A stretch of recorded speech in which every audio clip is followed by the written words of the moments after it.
Daging sapi segar Aceh dalam beberapa pekan terakhir ini di Pasar Daging Penayung Kota Banda Aceh mengalami penurunan peminatnya. Daging sapi nomor 1 dijual per kilogramnya Rp130.000, sementara nomor 2 Rp110.000 per kilogramnya.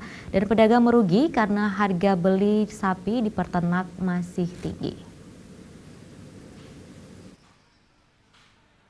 Turunnya permintaan daging sapi Aceh di Pasar Daging Penayung Banda Aceh membuat pendapatan pedagang daging sapi berkurang. Penurunan pembeli tersebut sudah berlangsung dalam beberapa pekan terakhir dan menurunnya minat konsumen berpengaruh karena minimnya permintaan.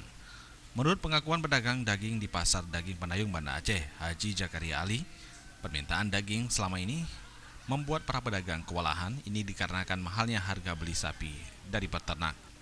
Haji Zakaria Ali menambahkan biasanya permintaan akan daging sapi Aceh tinggi pada hari-hari besar Islam seperti Maulid, megang puasa dan Lebaran dan musim haji. Dan berbanding terbalik pada saat hari-hari biasa di mana permintaan turun dan hal ini sudah lazim terjadi setiap tahun, walaupun akhirnya membuat keuntungan mereka berkurang, tetapi tidak menjadi soal apalagi dibandingkan dengan harga normal daging sapi karena harga jual sapi di tingkat peternak masih mahal. Haji Zakaria menyebutkan harga daging sapi nomor 1 dijual per kilonya Rp130.000, daging sapi nomor 2 Rp110.000 per kilonya dan tulang per kilonya Rp50.000. Ini agak sepi, mungkin ketersediaan itu dari pembeli, mana orang